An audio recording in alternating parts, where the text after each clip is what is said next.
시작. 한 날에 갑자기 자녀를 잃으며 과부가 되는 이 두 가지 일이 내게 임할 것이라. 내가 무수한 주술과 많은 주문을 빌지라도 이 일이 온전히 내게 임하리라. 아멘. 네. 오늘 47장의 말씀을 가지고 말씀을 준비하는데 이 한 절의 말씀을 좀 준비를 해봤습니다. 오늘 말씀 제목은 하나님의 정의가 실현이 되는 날입니다. 이 말씀으로 좀 말씀을 나누려고 합니다. 오늘 말씀은 하나님의 정의가 어떤 방식으로 실현이 되는가를 말씀해 주는 아주 간략한 짧은 말씀으로 지금 이야기해 주고 있습니다. 본문에서 두 가지를 이야기하고 있습니다. 하나는 자녀를 잃으며 하나는 과부가 되는 이야기를 하고 있습니다. 자, 어떤 나라가 그렇게 된다는 이야기일까요? 바로 바벨론을 향한 하나님의 말씀을 이야기하고 있습니다. 고대 시대의 이 바벨론은 거의 완전한 그런 성이었어요. 그래서 완전하다 할 정도로 요새화가 된 성이기 때문에 이 바벨론 성은 거의 함락하기 힘들었습니다. 성벽은 마차가 두 대가 왕복으로 다닐 정도로 넓기도 하고 높기도 했습니다. 심지어 이 바벨론 성을 둘러싸고 있는 강물 때문에 이 성벽을 접근하는 것조차 거의 불가능할 정도였다라고 이야기합니다. 자, 그러나 하나님께서 하나님의 자녀들에게 약속하신 그 일들을 이루기 위해서 아무리 견고한 이런 난공불락의 성이라 할지라도 하루아침에 무너지게 하는 역사가 일어나게 되는 것입니다. 오늘 이 본문의 말씀을 통해서 하나님의 정의에 대해서 말씀을 드린 것은 이렇게 사람이 보기에는 도저히 할 수가 없고 불가능한 일로 보이겠지만 하나님께서 정의를 실현시키고 바로잡기 위해서 하나님의 능력과 힘으로는 불가능한 일이 없다는 것을 말씀해 주고 있다는 겁니다. 여기 성경을 보시는 분들이나 말씀을 들으시는 분들이 의아해 하실 수도 있습니다. 주의 백성이 포로가 되고 그리고 끌려간 뒤 70년이라는 시간 동안 노예가 돼서 죽도록 고생을 하다가 페르시아라는 나라가 등장을 하면서 그리고 바벨론이 한순간에 멸망하는 사건이 왜 정의와 연관이 되는 것인가를 궁금해하실 수도 있을 것입니다. 자, 우리가 성경을 보실 때는 두 가지 측면에서 봐야 돼요. 한 가지 측면은 하나님께서 당신의 백성들을 직접 보시는 관점입니다. 어떻게 생각하시는가? 하나님과 이스라엘이라는 민족은 약속의 관계라는 겁니다. 백성들에게 하나님은 나의 하나님이에요. 나의 주가 되는 겁니다. 그리고 하나님께 있어서 백성들은 나의 자식, 나의 백성이 되는 겁니다. 이것은 시간을 초월해서 오늘날 하나님을 아버지라 부르는 모든 성도들에게도 똑같이 적용이 되는 겁니다. 자, 또 한 가지는 하나님께서 이방인을 보시는 관점이에요. 하나님의 백성이 아닌 다른 이방 사람들을 보실 때의 관점으로 보십시오. 그래서 하나님의 백성과 이방인들이 서로 대치하는 그런 상황 가운데서 과연 하나님은 누구의 편을 들어주시고 누구의 손을 들어주실 것인가, 이거를 생각해 봐야 된다는 겁니다. 하나님의 백성들이 바벨론의 포로가 돼서 70년을 종살이하게 됩니다. 그 이유는 당연히 하나님과 이 백성과의 약속이 깨어졌기 때문이에요. 약속을 지키지 않았어요. 하나님을 버리고 우상을 숭배할 때에 하나님은 그들을 그대로 두실 수가 없었다는 겁니다. 왜냐? 죄악 가운데 그대로 두게 되면 하나님의 백성은 모두 다 지옥에 들어갈 수밖에 없다는 거예요. 그래서 하나님과의 관계를 정상화시키기 위해서 남유다는 망해야 했고, 그리고 바벨론의 포로가 되어야 했고, 그리고 회개의 시간이 필요했다는 겁니다. 자, 그렇다면 바벨론은 왜 이렇게 오늘 말씀처럼 부모들이 자식을 잃게 되고 여자들은 남편을 잃게 되어 과부가 되어야만 했던 것인가? 여러분, 바벨론 시대, 그 시대 때나 고대 시대 때의 가장 수치스러운 것은 과부가 되는 것이었다고 이야기합니다. 그 당시 과부는 사회적 발언을 할 수가 없습니다. 그리고 재산을 가질 수도 없습니다. 그래서 남편이 돌봐줄 수 없는 과부는 가난해야 했고, 그리고 비참해야 했고, 수치스러울 수밖에 없다라고 이야기합니다. 그래서 성경 곳곳에 과부와 고아를 돕는 것은 곧 주님을 돕는 것이다 라고 말씀을 하게 됩니다. 홀로된 과부를 거두어주거나 돕지 않는다면 그들은 버림받고 굶어 죽을 수밖에 없다는 겁니다.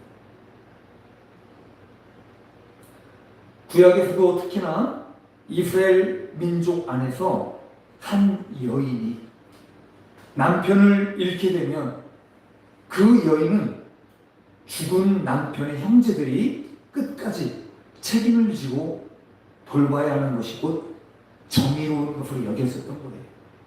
돌봐주는 것.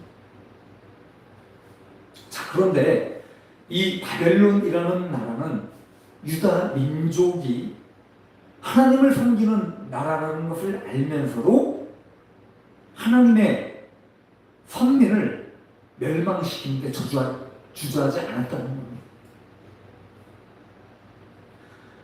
유다 민족을 멸망시키고, 그리고 모든 남자들을 벌거벗은 채로 포로로 끌고 가게 됩니다.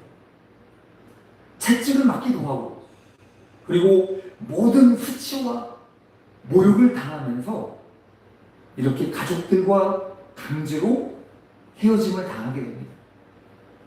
이런 상황 가운데서 얼마나 많은 아이들이 죽고 또 얼마나 많은 과부가 생겨났을까를 짐작을 하게 됩니다. 그래서 오늘 이 성경 말씀에 나오는 이 한 구절의 말씀은 그냥 성경에서 막연하게 아이들이 죽고 과부가 되고 단순하게 생각할 것이 아니라 이런 배경적인 것들이 있다는 것을 여러분들이 이해할 수 있기를 바랍니다. 그래서 이런 모습을 하나님께서 보신다면 과연 하나님의 마음은 편하셨을까? 하나님의 백성들이 무차별하게 이렇게 끌려가고 폭행을 당하고 살해를 당하고 이런 과정들을 보실 때 하나님의 마음은 어떠셨을까? 하나님의 입장에서 여러분 생각해 보십시오. 굉장히 마음이 아프셨을 거예요. 어느 누가 자식이 채찍 맞고 고통당하는 것을 좋아할 부모가 어디 있습니까? 아무도 없을 것입니다. 팔은 안으로 굽는다고 하는 것처럼 성도들을 사랑하시는 하나님께서 갚아주시는 역사, 그래서 보복하시는 역사가 오늘의 이 말씀이 바로 그 내용이라는 것입니다. 자, 그렇다면 정의라는 것과 하나님의 정의가 실현될 때에 어떻게 되는 것인가를 우리가 생각해 보며 말씀을 정리하려고 합니다. 하나님께서 성경을 통해 말씀하시는 정의는 무엇일까요? 정의는 올바름입니다. 진리입니다. 불의를 기뻐하지 않는 겁니다. 그래서 성경이 말씀하는 이 진리는 하나님의 말씀이며 율법을 말씀하는 거예요. 하나님은 경외하라. 하나님의 이름을 망령되이 일컫지 마라. 주 너희 하나님을 사랑하라. 내 이웃을 내 몸과 같이 사랑하라. 그렇습니다. 이것뿐만이 아니라 우리에게 주신 모든 율법과 하나님의 계명은 우리에게 정의로서 주신 거예요. 올바름을 갖고 살아가는 것, 그것이 바로 정의입니다. 그러나 죄를 지었을 때는 그만한 그거에 합당한 벌을 받게 됩니다. 사람들에게 율법을 주셨는데 사람들이 그 율법을 망각하고 어기게 되면 눈에는 눈이고 이에는 이라고 말씀하신 것처럼 죄에 대한 값을 그대로 돌려받게 되는 거예요. 이것이 성경에서 말씀하는 정의입니다. 그래서 하나님께 죄를 지었다면 하나님의 심판을 받게 되는 겁니다. 그리고 사람들에게 죄를 지었다면 그의 합당한 대가로 돌려받게 되는 겁니다. 여기 바벨론에 일어난 이 두 가지 사건은 하나님의 정의로 본다면 무엇인가? 대갚아 주시는 거예요. 하나님의 백성들이 당한 만큼, 내 자식들이 당한 만큼 하나님께서 갚아주시는 거예요.